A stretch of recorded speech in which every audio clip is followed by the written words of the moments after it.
এদিকে টিম মার্ফির হাতের বাঁধনটিও খুলে ফেলে। এরপর নিচের মেঝে ভাঙার কাজে লেগে পড়ে মার্ফি। এদিকে লিয়া অনেক বিরক্ত হয়ে গেছিল, কারণ ভোরবেলা থেকে তার ফোনে কোনো মেসেজ আসছিল না এবং কোনো মেসেজ যাচ্ছিল না। লিয়া এখানে অলিভিয়াকে বলে, আমি যখন ভোরবেলায় বাথরুম গেছিলাম তারপর থেকেই আমি এই কালো দেয়ালটি দেখতে পাই। যাই হোক, এইসব কথার মাঝখানেই ছাদ থেকে ভেঙে পড়া স্মোক ডিটেক্টরের মাঝে সে একটি ক্যামেরা খুঁজে পায়। এইসব দেখে টিমের একটু সন্দেহ হয়। তারপর সে মাইকেলকে গিয়ে জিজ্ঞাসা করে যে তুমি এই স্মোক ডিটেক্টরের মাঝখানে কি তুমি ক্যামেরা লাগিয়েছিলে? মাইকেল তখন তাকে বলে, এই ক্যামেরা সম্পর্কে আমি তো কিছুই জানি না। ওই স্মোক ডিটেক্টরটা কয়েকদিন আগে ফ্রেডম্যান আমাদের ঘরে লাগিয়ে দিয়ে গেছিল। এখানে ফ্রেডম্যান ছিল এই বিল্ডিং এর মালিক, যে কিনা সম্প্রতি এই বিল্ডিংটিকে পুরো কালো কাপড় দিয়ে ঢেকে ফেলেছিল, কারণ শতবর্ষী এই বিল্ডিংটির মেরামতের কাজ সে শুরু করেছিল। তো যাই হোক, সন্দেহ দূর করার জন্য টিম ঘরের আরেকটি স্মোক ডিটেক্টর খুঁজতে গিয়ে সেখানেও সে একটি ক্যামেরা খুঁজে পায়। তারা বুঝে যায় যে ফ্রেডম্যান অনেকদিন আগে থেকেই তাদের উপর নজরদারি করছে। অলিভিয়া তখন তাদেরকে বলে যে ফ্রেডম্যানের ঘর আমাদের ঘরের সাথেই লাগানো, চলো আমরা দেয়াল ভেঙে ওর ঘরে প্রবেশ করে ওকে আমরা সব কথা জিজ্ঞাসা করি। যেই ভাবা সেই কাজ। তারপর তারা দেয়াল ভেঙে ফ্রেডম্যানের ফ্ল্যাটের দিকে প্রবেশ করে। সেখানে তারা অনেক দামি দামি অ্যান্টিক জিনিসপত্র দেখতে পায়, কিন্তু সেখানে তারা অনেক খুঁজেও ফ্রেডম্যানকে দেখতে পাচ্ছিল না। তারপর তারা আরো খোঁজাখুঁজি করে দেখতে পায় যে সেখানে ফ্রেডম্যানকে কে যেন মেরে রেখে গেছে। শুধু তাই নয়, তার দুটি হাতও কেটে সেখানে ফেলে রেখে গেছে। এইসব দেখে অলিভিয়া অনেক ভয় পেয়ে যায় এবং কান্না করতে থাকে। তারপর টিম তাকে এসে সান্ত্বনা দিতে থাকে, কিন্তু কোনো লাভ হয় না। তারপর অলিভিয়া প্রচন্ড ভয়ে সেখান থেকে পালিয়ে চলে যায়। তারপর টিম ফ্রেডম্যানের মোবাইলটা চেক করে দেখতে পায় সেখানে কালো দেয়ালটির কয়েকটি ছবি তোলা হয়েছে। তো যাই হোক, তারপর তারা কোনো কুল কিনারা না করতে পেরে তারপর তারা আবারও ঘরে মেঝে ভাঙতে শুরু করে। এইসবের মাঝখানে টিম আবার মাইকেলকে জিজ্ঞাসা করে, তুমি কয়েকদিন আগে ফ্রেডম্যানের ঘরে কোনো কিছুর আওয়াজ পেয়েছিলে? কারণ ফ্রেডম্যানকে এখানে মেরে রাখা হয়েছে, তাই তুমি কি কোনো আওয়াজ পেয়েছিলে? তখন মাইকেল তাকে জানায়, আমি কোনো আওয়াজ পাইনি। এই কথা বলতে বলতে সে ভীষণ ভয় পাচ্ছিল। তখন সে তার নিজের কয়েকটি ওষুধ খেয়ে নেয়। তারপর টিম একটি নিউজ পেপারে দেখতে পায় তাদের নিকটবর্তী একটি সমুদ্র বন্দরে একটি জায়গায় ভয়াবহ আগুন লেগে গিয়েছে। তারপর টিম তাদেরকে বলে, ওই সমুদ্র বন্দরের আগুন লাগার কারণে কি আমাদের এইভাবে বন্ধ করে রেখেছে? তখন সবাই তাকে বলে যে না, এমনটা হতে পারে না, কারণ সমুদ্র বন্দরটা তো আমাদের বাড়ি থেকে অনেকটাই দূরে। তারা যখন মেঝেটা ভাঙছিল তখন টিম, মার্ফি এবং অ্যানা ছাদ ভাঙার কারণে নিচে পড়ে যায়।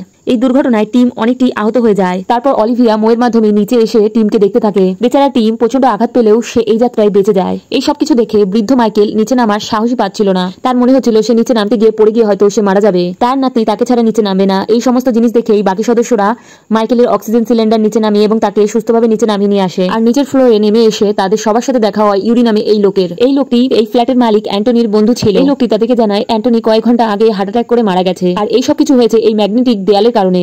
এইসব কথা শুনে লিয়ার মনে একটু সন্দেহ প্রকাশ হতে থাকে। সে এই ঘরে অনেক কাগজপত্র দেখতে পায় এবং সেখানে ম্যাথমেটিক্স এর কিছু ইকুয়েশন করা ছিল। ইউরি তখন তাকে বলে, আমার বন্ধু এই ম্যাথস গুলো সলভ করার জন্য অনেক স্ট্রেস নিয়ে ফেলেছিল, এর জন্যই ওর হার্ট অ্যাটাক হয়েছে। এই কথা শুনে লিয়ার মনে আরো একটি সন্দেহ হতে থাকে, কারণ কিছুক্ষণ আগে ইউরি তাকে বলেছিল যে তার বন্ধু দেয়ালের কারণেই হার্ট অ্যাটাক হয়েছে। যাই হোক, লিয়া যখন এখান থেকে চলে যায় তখন ওই লোকটি এই কাগজপত্রগুলো দুমড়ে মুচড়ে ফেলে দেয়।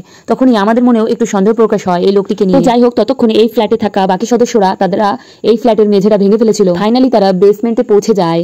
সেখানে তারা একটি পুরনো দরজা ভেঙে তারপর তারা সামনে কিছুটা এগিয়ে সেখানে তারা একটি বাংকারে ঢুকে যায়। সেখানে একটি দরজাও ছিল। তারা ভেবেছিল এই দরজাটি পার করলেই তারা হয়তো বাইরে বের হতে পারবে, যদিও দরজাটি খুব ভালোভাবে সিল করা ছিল। তারপর তারা কুড়ালের মাধ্যমে সেই দরজাটি ভাঙতে থাকে। এদিকে আবার এইসব কিছু ইউরি আবার উপর থেকে লক্ষ্য করছিল। তো যাই হোক, তারা দরজাটি ভেঙে ফেলে। তারপর তারা দরজাটি খোলার পর একদমই হতাশ হয়ে যায়, কারণ এই দরজাটির পেছনে সেই কালো দেয়ালটি ছিল। যা দেখে রেগে মেখে মার্ফি কালো দেয়ালটির উপর কুড়াল দিয়ে আঘাত করতে শুরু করে। কিন্তু যেমনটা আমরা আগে থেকে জানি যে এই দেয়ালে বিন্দুমাত্র আঁচড় পড়ছিল না। মার্ফির এমন কাণ্ড দেখে তারপর মাইকেল তাকে বন্দুক তাক করে ধরে এবং তাকে বলে শান্ত হতে। কিন্তু মার্ফি শান্ত না হয়ে মাইকেলের কাছ থেকে মাইকেলের বন্দুকটি নিয়ে এলোপাথারি দেয়ালটির দিকে শুট করতে থাকে। কিছুক্ষণ পর তারা দেখতে পায় দেয়ালের ম্যাগনেটিক ফিল্ডের কারণে সেই গুলিগুলো একদম হাওয়ায় ভাসছে। সবগুলো বুলেট হাওয়ায় ভাসছিল। এটা দেখে টিম দ্রুত সবাইকে বলে মেঝেতে শুয়ে পড়তে, কারণ সে জানে এই বুলেটগুলো দ্রুত তাদের দিকে ছুটে আসবে। আর এমনটাই হয়। সবাই নিচু হতে পারলেও মাইকেল নিচু হতে পারেনি। বুলেটের আঘাতে মাইকেলের সেখানেই মৃত্যু হয়। এখানে মাইকেলের নাতনি লিয়া মাইকেলকে এই অবস্থা দেখে অঝরে কান্না করতে শুরু করে, কিন্তু তাদের বাঁচতে হলে তাদের অন্য কোনো রাস্তা বের করতেই হয়। তারা ওপরে ইউরির ঘরে উঠে আসে। এখানে যখন তারা নিজেদের মধ্যে আলোচনা করতে থাকে তখনই অ্যানার মনে হয় যে কেউ না কেউ তাদেরকে প্ল্যান করে এখানে আটকে রেখেছে। তখন সে বলে ছোটবেলায় সে একবার সাইকেল চালাতে গিয়ে দুর্ঘটনাবশত একজনকে মেরে ফেলেছিল। সে তারপর সবাইকে জিজ্ঞাসা করে তোমাদের জীবনে এমন কোনো ঘটনা আছে নাকি? এই কথা শুনে ইউরি তখন তাকে বলে যে হ্যাঁ, পুলিশের চাকরি করার সময় আমিও একজনকে ইনকাউন্টার করেছিলাম। লিয়া তখন তাকে বলে যে হ্যাঁ, আমার মাও ক্যান্সারের কারণে মারা গিয়েছিল।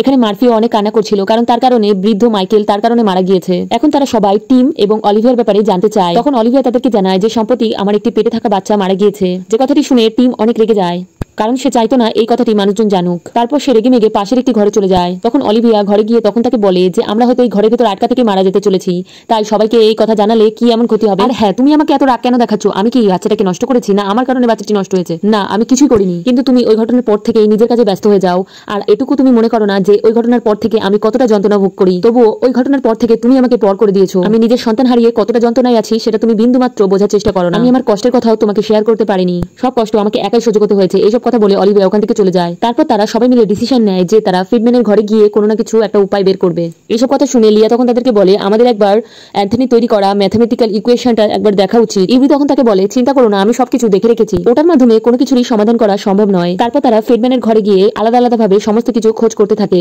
তারপর লিয়া ইউরির কথা ইগনোর করে সেই ম্যাথমেটিক্যাল ইকুয়েশন গুলো ভালো করে দেখতে থাকে এবং কিছু ইঞ্জিনিয়ারিং ড্রয়িং দেখতে থাকে, যেখানে এই দেয়ালটির মতনই ছবি ছিল এবং সেখানে আলাদা আলাদা জায়গায় 4টি স্পট ছিল। শুধু তাই নয়, তারপর তারা অ্যান্থনির বিজনেস কার্ড দেখে জানতে পারে যে সে ন্যানো ডিফেন্সের হয়ে কাজ করতো। আর এখানকার দেয়ালগুলো দেখেও মনে হচ্ছিল যে এগুলো ন্যানো ডিফেন্সের রোবটের মতন তৈরি করা, ন্যানো রোবটের মাধ্যমেই তৈরি করা।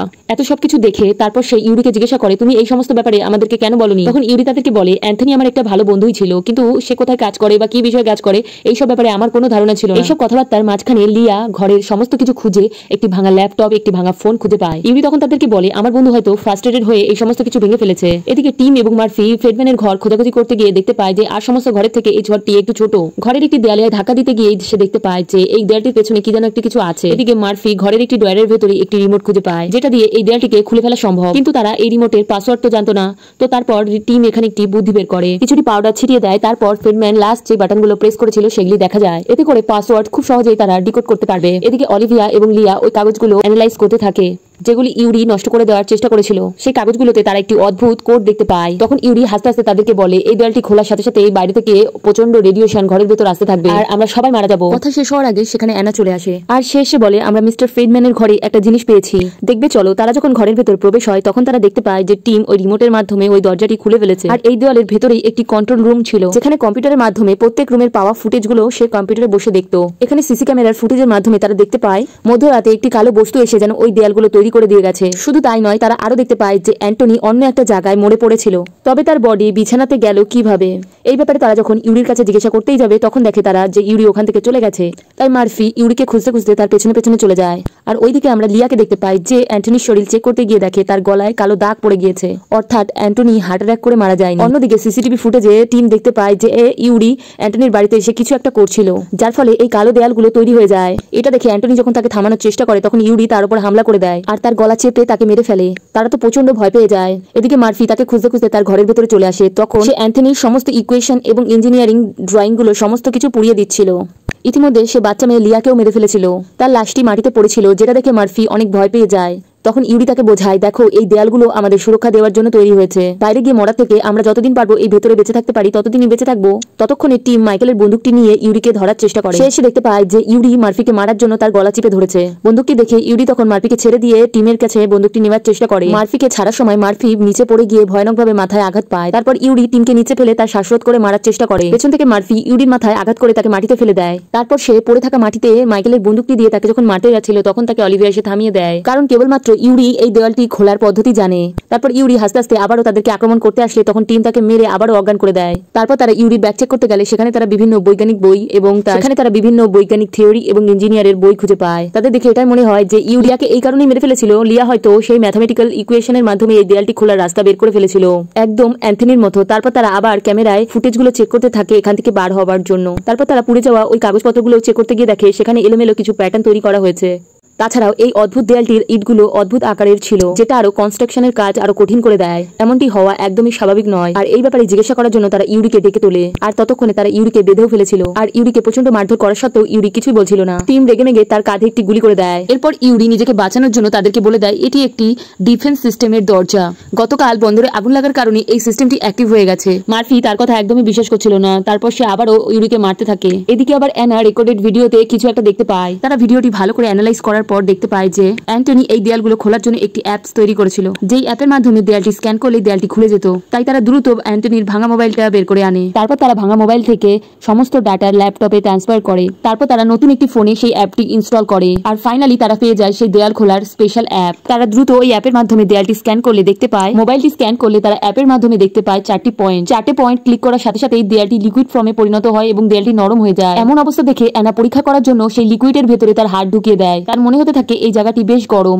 এবং দেয়ালের ওই পিঠে কি যেন একটা নাড়াচাড়া করছে। এই সমস্ত দেখে বেদেরাকে ইউরি তাদেরকে জানায় যে এমনটা করো না, এটা অনেক বিপজ্জনক। এই কথাটা শুনে সাথে সাথে মার্ফি তাকে ঘুষি মেরে একদম অজ্ঞান করে দেয় এবং তারপর অ্যানার হাত বের করতে যায়। তখন মার্ফি তাকে দেয়াল থেকে হাত বের করতে বলে, কিন্তু দেয়ালটি সাথে সাথেই তার হাত টেনে ধরে এবং তখনই দেয়ালটি শক্ত হতে থাকে এবং অ্যানার অর্ধেক শরীরের অংশ তার ভেতরে টেনে নেয়। অ্যানাকে টেনে বের করার অনেক চেষ্টা করে কিন্তু কোনো লাভ হয় না। ততক্ষণে দেয়ালটি শক্ত হয়ে গিয়ে অ্যানার অর্ধেক অংশ বাইরে বেরিয়ে আসে। অ্যানার শরীর অর্ধেক কেটে বাইরে বেরিয়ে আসে। তারা প্রচন্ড ভয় পেয়ে যায়। তারা তখন বুঝতে পারে যে এভাবেও ফেডম্যানও মারা গিয়েছে। তাদের এই অবস্থা দেখে ইউরি তাদেরকে বলে যে তোমরা এখান থেকে কেউই বের হতে পারবে না, তোমরা সবাই মারা যাবে। এই কথাটি শুনে মার্ফি রেগে মেগে ইউরিকে গুলি করে দেয়। তারপর সে তার গার্লফ্রেন্ডকে হারানোর কষ্টে নিজেও মারা যায়। এই সমস্ত কিছু দেখে টিম এবং অলিভিয়া দুজনাই ভেঙে পড়ে। তারা ভেবেই নিয়েছিল তাদের এখানে বন্দি থেকেই মরে যেতে হবে। তখন টিম তার কাছে ক্ষমা চায় এবং বলে যে মিসক্যারেজ হওয়ার পর থেকে আমি এতটাই ভেঙে পড়েছিলাম, তাই আমি সবার থেকে নিজেকে আলাদা করে রেখেছিলাম। আমি তোমাকে সময় দিতে পারিনি এবং তোমার পাশে থাকতে পারিনি বলে আমাকে ক্ষমা করে দিও। এটা বলে তারা দুজন দুজনকে জড়িয়ে ধরে এবং তখনই তাদের মাথায় একটি বুদ্ধি চলে আসে। তার মনে হতে থাকে যে সে হয়তো ঠিকভাবে বাটনগুলো প্রেস করেনি, তাই দেয়ালটি না খুলেই লিকুইড হয়ে গেছিল। কারণ সে মোবাইলে স্ক্যান করতে গিয়ে দেখেছিল সেই মোবাইলে থাকা 4টি বাটন আলাদা আলাদা ভাবে ব্লিঙ্ক করছিল। তারা বুঝতে পারছিল না কোন বাটনটি কখন প্রেস করতে হবে। তাই তারা আবার রেকর্ডেড ভিডিওগুলো দেখতে থাকে এবং সেখানে দেখে যে অ্যান্থনি কিভাবে সব বাটনগুলো প্রেস করেছিল। যখন তারা বুঝতে পারে কোন বাটনটি কখন প্রেস করতে হবে, তখন তারা দরজার সামনে যেতেই তখনই ইউরির জ্ঞান ফিরে আসে। সে ছুটে এসে টিমের উপরে হামলা করে দেয়। তারপর সে অলিভিয়াকে ধরার জন্য তার পেছনে ছুটতে থাকে আর অলিভিয়া পেছনে ঘুরতে ঘুরতেই সে ছাদ থেকে নিচে পড়ে যায়। ততক্ষণে টিম ছুটে এসে ইউরিকেও এক লাথি মারে এবং সে ছাদ থেকে নিচে পড়ে যায়। টিম নিজের স্ত্রীকে বাঁচানোর জন্য সেও ছাদ থেকে ঝাঁপিয়ে পড়ে। এরপর টিম তার স্ত্রীকে নিয়ে দৌড়ে বেসমেন্ট থেকে পালানোর চেষ্টা করে। ততক্ষণে ইউরি একটি ধারালো অস্ত্র নিয়ে তাদেরকে ধাওয়া করতে থাকে। এক পর্যায়ে টিম ইউরিকে দরজার অপর পিঠে আটকে দেয়। তারপর সে অলিভিয়াকে দরজাটি স্ক্যান করে খুলে ফেলতে বলে। অলিভিয়া স্ক্যান করে দরজাটি খুলে ফেলে, কিন্তু তখনই টিম এবং ইউরি দুজনাই লড়াই করছিল। এমন অবস্থায় টিম তার স্ত্রীকে বাঁচানোর জন্য তাকে দৌড়িয়ে দরজার ওই পিঠে চলে যেতে বলে, কিন্তু অলিভিয়া তার হাজবেন্ডকে ছেড়ে কিছুতেই যেতে চাইছিল না। আর তখনই ইউরি ছুরির আঘাত করে টিমকে মারতে চলে আসে। তখনই অলিভিয়া তার স্বামীকে বাঁচানোর জন্য পেছন দিক দিয়ে এক আঘাত করে ইউরিকে মেরে ফেলে। তারপর তারা ফাইনালি এই ঘর থেকে বাইরে বেরিয়ে আর দেখতে পায় পুরো শহরটি এই কালো দেয়ালে ঢাকা পড়ে গেছে। তারা দ্রুত নিজেদের গাড়িতে উঠে এই শহর ছেড়ে পালিয়ে যেতে থাকে। তারা এমন জায়গায় যেতে চাইছিল যেখানে এমন কোনো কালো দেয়াল থাকবে না।